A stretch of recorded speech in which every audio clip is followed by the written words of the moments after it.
Hello everybody and welcome back to Christian Life Beyond 50. And if you're here, it's because you're ready to grow, learn, and get closer with God. In our last episode, I talked about how reading the Bible deepens our walk with God. Today, I want to take that one step further.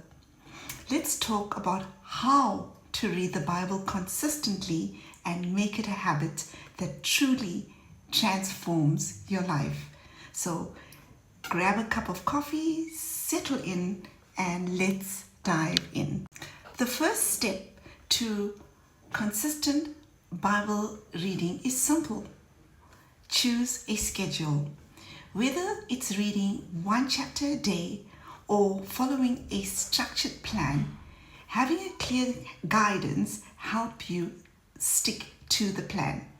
Here's what's worked for me. I used a printed reading plan that I keep in my devotional journal. For many of us who grow up writing and printing, there's something satisfying about having a tangible schedule we can cross off. Find a plan that fits your life and commit to it. The important thing is to read a portion of the Bible every day. Why is having a schedule so important?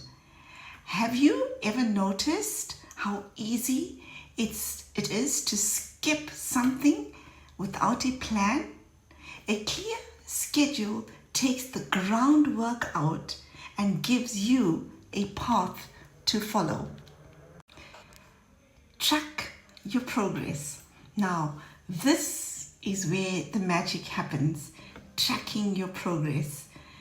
Print out a reading schedule or use a Bible reading app. Personally, I prefer printing because it's hands-on. And our generation often connects more with paper and pen. Here's mine. I've printed it out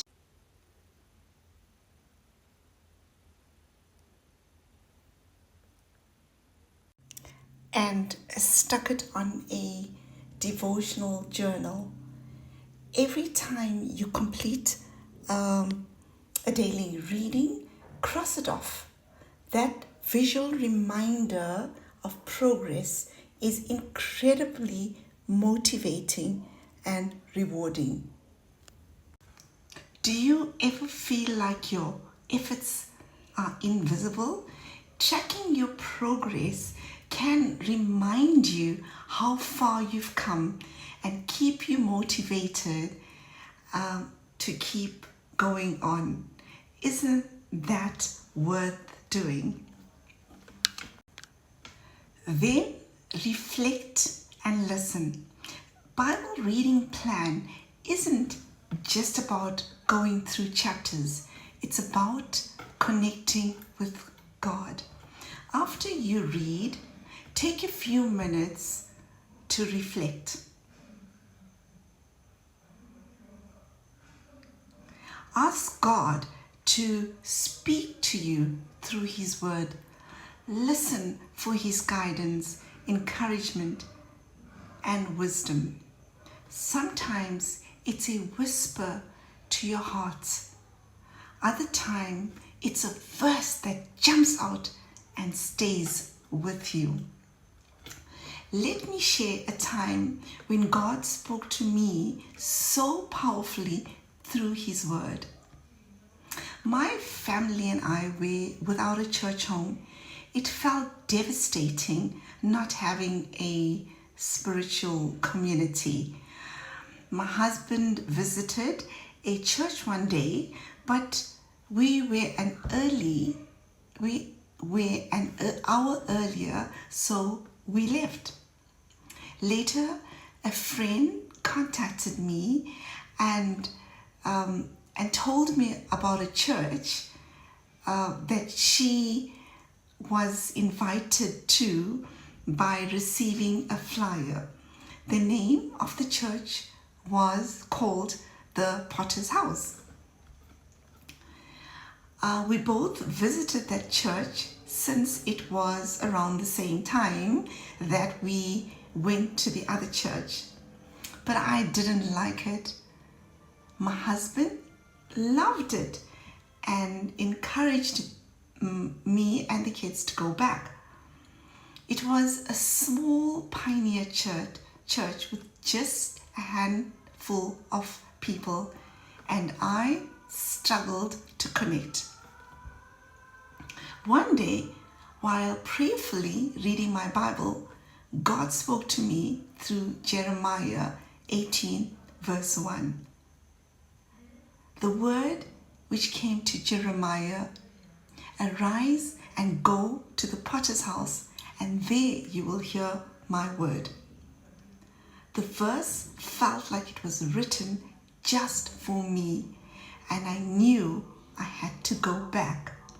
From that moment, I realized how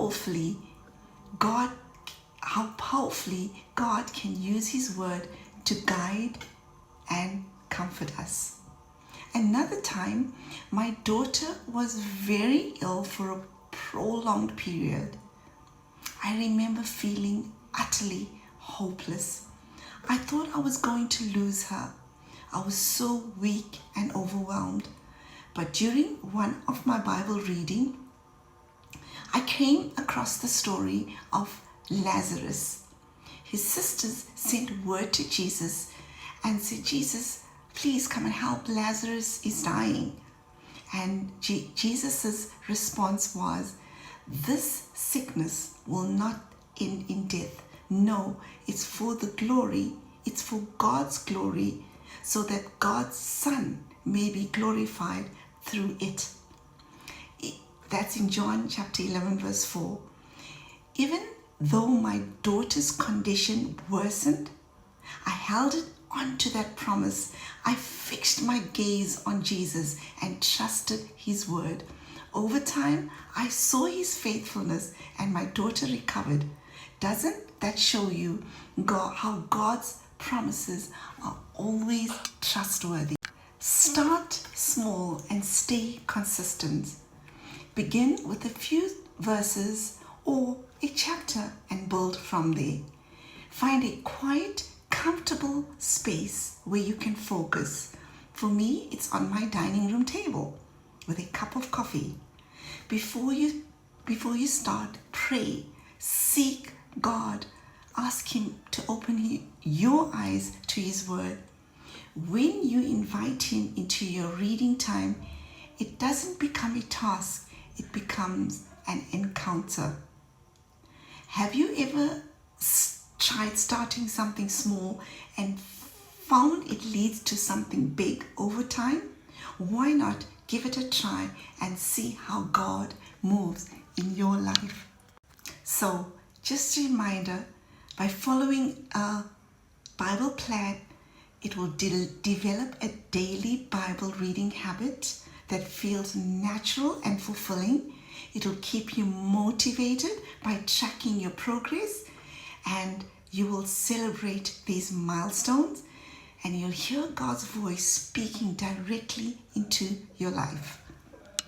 That's it, folks. Thank you for staying here with me today.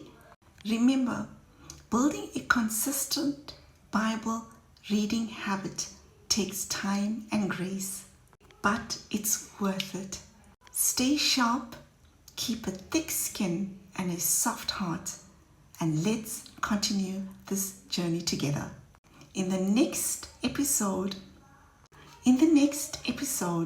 we will explore practical ways on how to apply what you read in your Bible to your daily life. So don't miss out. Until then, be blessed. Bye.